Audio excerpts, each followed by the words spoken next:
Hello and welcome to our video, 10 informations you need to know about yesterday. In this video, we'll be covering some of the most important events that took place yesterday, giving you a quick summary of each one. Fox News settles lawsuit. Fox has resolved its dispute with Dominion, the voting equipment company, by agreeing to a settlement of $787.5 million, £633 million. This puts an end to the allegations that Fox and its parent company knowingly aired false claims accusing Dominion of being involved in a conspiracy to steal the 2020 election. In the high-profile defamation lawsuit, Dominion argued that Fox's dissemination of these false claims had caused harm to its business by spreading misinformation about the election being rigged against Donald Trump. The outcome of the settlement has been interpreted as Rupert Murdoch, the owner of Fox, being held accountable for his network's role in amplifying Trump's unfounded election lies, as described by CNN. Cleverly calls for China nuance. In an interview with The Guardian, James Cleverly, the Foreign Secretary, argued that it would be counterproductive for Britain to adopt a policy of isolating China by pulling the shutters down. Cleverly acknowledged that some of his colleagues may have a hawkish stance towards China, but he insisted that trying to force China to change completely would not be effective. He emphasized the importance of engagement, stating that if Britain does not engage with China, it would lose its influence. Meanwhile, influential conservative members of parliament are advocating for a tougher stance towards Beijing, and the head of the National Cybersecurity Center is expected to issue a warning about China's rapid rise as a technology superpower. Starmer says NHS is broken. According to Keir Starmer, the leader of the Labour Party, the National Health Service, NHS, is in a state of disrepair. Starmer criticized the Conservatives for overseeing a cycle of decline that could potentially lead to the demise of the NHS, as he stated in an interview with The Telegraph. In a separate interview with the iNews site, Starmer revealed that a Labour government would reintroduce NHS targets similar to those implemented during Tony Blair's tenure as Prime Minister, with the aim of improving waiting times for patients. If Labour were to win the next election, Starmer expressed his desire to see an immediate difference in NHS waiting times and patient care.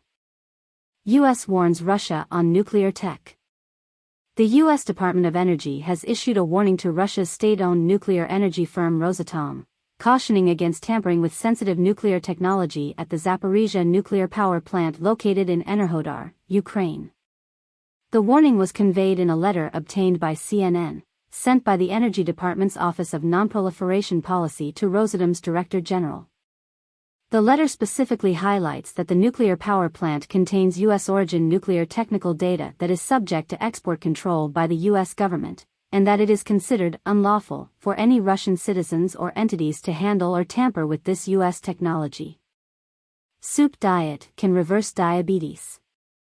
A groundbreaking study has revealed that a soup and shake diet can lead to permanent reversal of type 2 diabetes.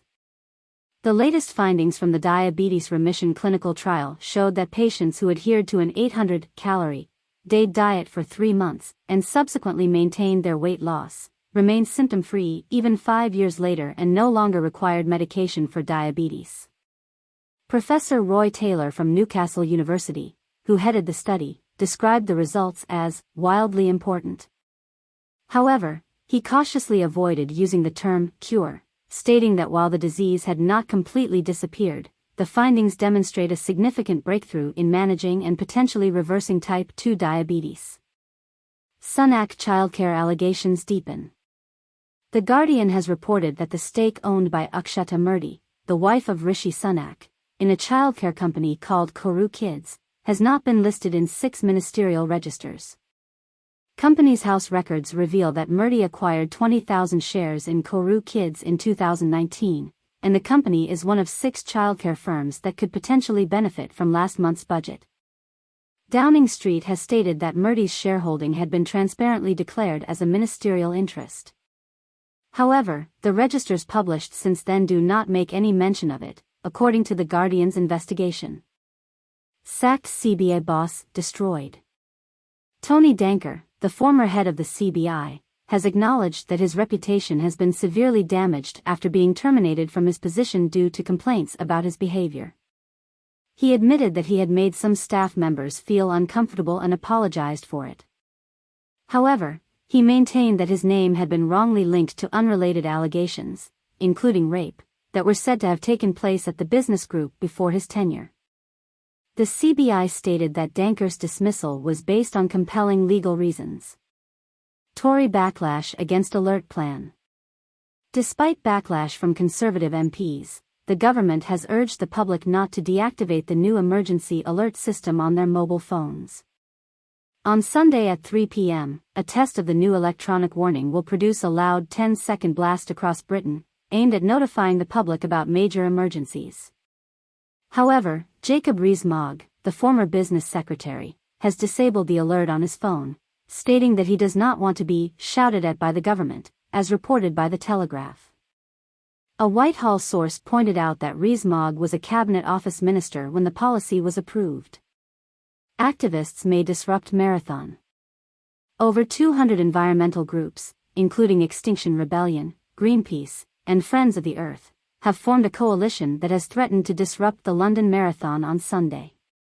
While spokesperson Marin van de Geer stated that the activists did not intend to directly inconvenience the runners, he acknowledged that there might be logistical disruption as they stage an event focused on the final stretch of the 26.2-mile course where the 50,000 runners will be completing the race. According to the Daily Mail, Tory MPs have called on police and judges to put an end to the country's growing wave of eco-protests. Greggs ready for legal showdown.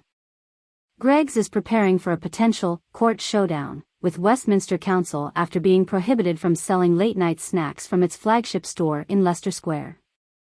The popular sausage roll chain had requested permission to keep its doors open from 11 p.m. until 5 a.m. at the central London location, but the application was rejected by Westminster Council, which deemed it half-baked, and the police, who raised concerns about potential crime and disorder at the location. However, an appeal hearing spanning 3 days has been scheduled for next month, as reported by the Evening Standard.